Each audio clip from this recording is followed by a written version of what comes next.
At 1 minute before 1 o'clock this morning, the switchboard at the Capitol received a phone call. A man's voice said a bomb would go off in the building in half an hour. At 1:30 in the morning, it did, in a small, unmarked restroom on the ground floor of the Senate side, next to a barber shop and near several small offices, including one committee hearing room.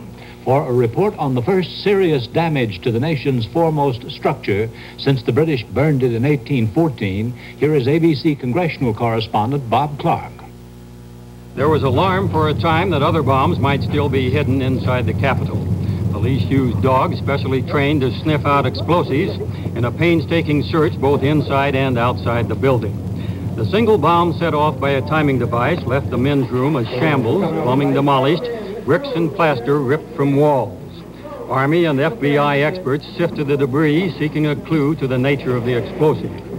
There was heavy damage to the nearby barber shop. Windows were smashed there, and 100 feet away in the Senate restaurant, where tables were overturned and a priceless stained glass mosaic destroyed. Damage estimated in the hundreds of thousands of dollars might have been far worse, but for the 3-foot-thick walls in the oldest part of the Capitol. As it was, the violent explosion ripped off doors in nearby conference rooms. There was no damage to the Senate chamber itself on the floor above. Daylight revealed more smashed windows and debris. Tourists were barred from the Senate wing all day, but the entire Capitol will be reopened to the public as soon as possible. Everyone entering the Senate wing today had to pass a security check. The Capitol's police chief told how an operator received the bomb threat. This building will blow up in 30 minutes. Evacuate the building. This is in protest of the Nixon involvement in Laos. When George Washington, the chief of a new and shaky union, laid the cornerstone of the Capitol building, he said, "It may be relied upon, it is the progress of this building that will inspire or depress the public confidence." When Lincoln first met Confederate negotiators towards the end of the Civil War, the first thing the Southerners, all former congressmen, asked was, "Tell me, sir, how is the Capitol?" Well, after yesterday's desecration, the old place is today a little depressed, and confidence is not unshaken. ABC Capitol Hill correspondent Bob Clark reports. Officials in charge of security at the Capitol, along with Army bomb experts, were summoned to a Senate hearing. The immediate problem is to guard against any more bombings while keeping the Capitol open to the public. It was clear from the testimony about yesterday's bombing that this won't be easy. It probably was, or could have very well been, a clock delay device. And it very likely could have been normal dynamite, which is very easy to obtain. It could have been, 15 to 20 pounds of dynamite. That amount of dynamite is very easy to bring in a briefcase. Police did their best to keep the Capitol under tight security today, with checkpoints set up to examine packages and briefcases. We tried out the security system, carrying a briefcase into a House office building, past police guards, through an underground tunnel and into the Capitol without being stopped or searched. While we may have been recognized by some guards, it's clearly almost impossible to enforce security through all 6 buildings linked by tunnels to the Capitol. Bob Clark, ABC News, Washington. There were telephoned bomb threats to 22 other Washington buildings yesterday and 2 more today, all false alarms. Credit for the Capitol bombing was claimed in a letter received by the Associated Press today, signed by the Weather Underground and postmarked Elizabeth, New Jersey. Nevertheless, Attorney General Mitchell said today there is no evidence of a conspiracy, just a lot of people getting in on an act. Ho Chi Minh's birthday was also marked in Washington. A bomb exploded early this morning in the Pentagon, and left-wing terrorists telephoned newspapers to say they were responsible. Stephen Gear reports. The explosion destroyed one of the Pentagon's 140 women's restrooms and blasted out a wall on the 4th floor. No one was injured. The explosion came at 1 a.m., just moments after the Pentagon's duty officer received a warning based on one of a number of calls to newspapers, one of which said the Pentagon would be bombed in celebration of Ho Chi Minh's birthday. Rumors of other bombs plagued officials during the day, but sweeps of the building turned up nothing. Speaking for the Pentagon was an Air Force officer called to duty early this morning. No one was hurt, fortunately, but I'd like to point out that only through good fortune that the people who work in the Pentagon at night were not seriously hurt or killed. There are quite a few people working right down the hall from where the explosion took place who could have very easily have been in that area at the time. They had no warning at all and could have been seriously hurt or killed by this irresponsible act. Water from pipes ruptured in the blast seeped down to floors below the restroom, interrupting operation of an Air Force computer bank for several hours, soaking office furniture and equipment, and shutting down some stores operated as concessions in the concourse. So far, there's no monetary estimate of the damage.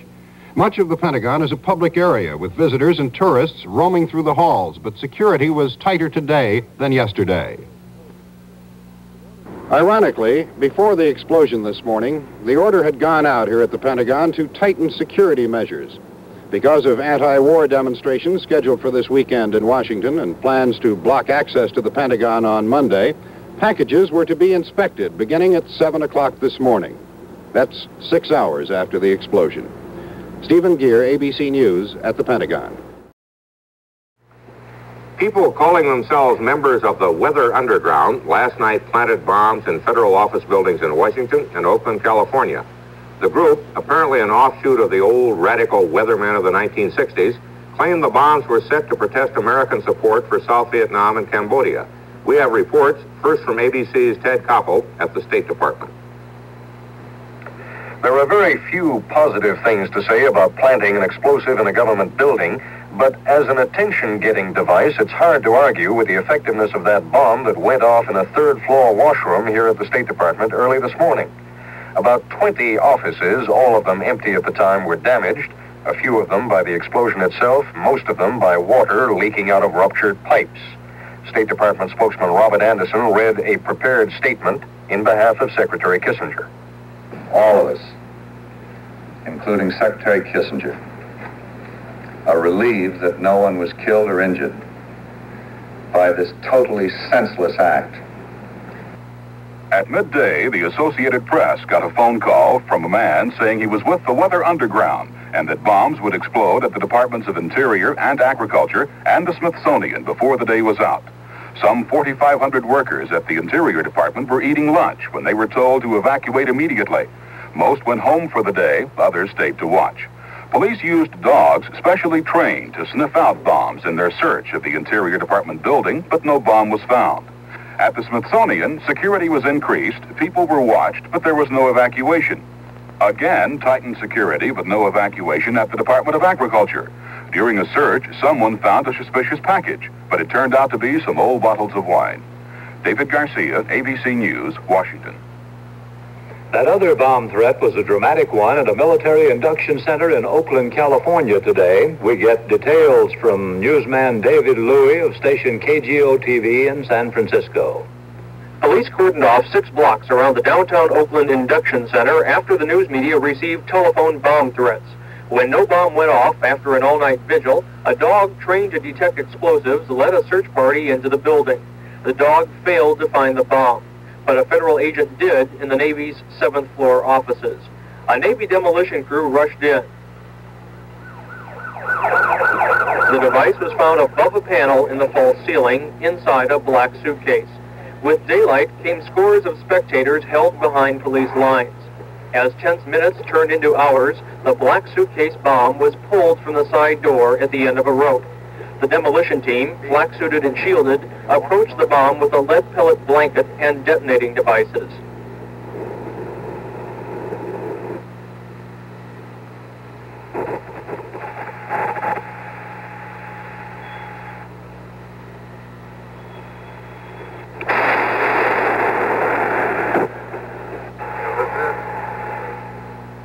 After 2 attempts, the case caught fire, in turn setting off the charge.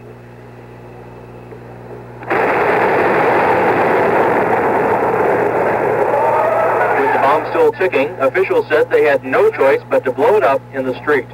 In view of the fact that it was ticking and that it was apparently that volatile, any more jarring might have done it, and so we figured there wasn't that much that would have done that damage in the center of the street like that. But you can imagine in a contained room, if it were contained, that large an explosive device would have probably blown at least the corner of that building and probably most of that floor out.